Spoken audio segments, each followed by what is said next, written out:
ये कालाबाजारी, ये देखो इस तरह ये कालाबाजारी चले सब यहाँ से धारा के अंतर्गत आता है केस और इसमें 420 की गई है। इसको आम मुख्तियार द्वारा जो सर्वे नंबर जमीन का था 22/1 का 22/1 वो सर्वे नंबर भूमि का मुख्तियार बनाया गया, जबकि उस रजिस्ट्री 22/21 की करी गई है, जबकि ये फर्जी तरीके से हुआ है। किसके पास थी ये जमीन? और ये जमीन मांगलाल जी चुनीलाल जी के पास। और जैसे कि वो हमारे दादाजी बहुत बुजुर्ग हो चुके थे, उनकी और मेरी दादी जो है उनको आंखों से कम दिखता था और कानों से बिल्कुल सुनाई नहीं देता था।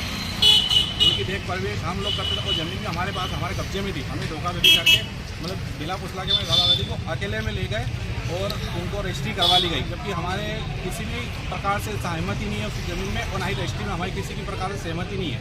और रजिस्ट्री अगर होती है तो किसी भी हिस्से बंटवारे के आधार पर होनी चाहिए, जबकि ये गलत है।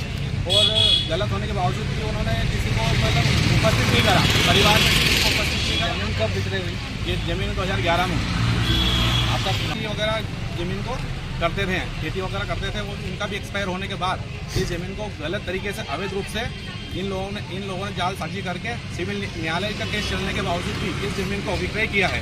और विक्रय करने के बाद नामांतरण फिर से दोबारा से प्रयास किया जा रहा है। हमने उस आपत्ति भी लगाई है नामांतरण के खिलाफ और अवैध तरीके से जमीन जो निष्पादित हुई है वो सिविल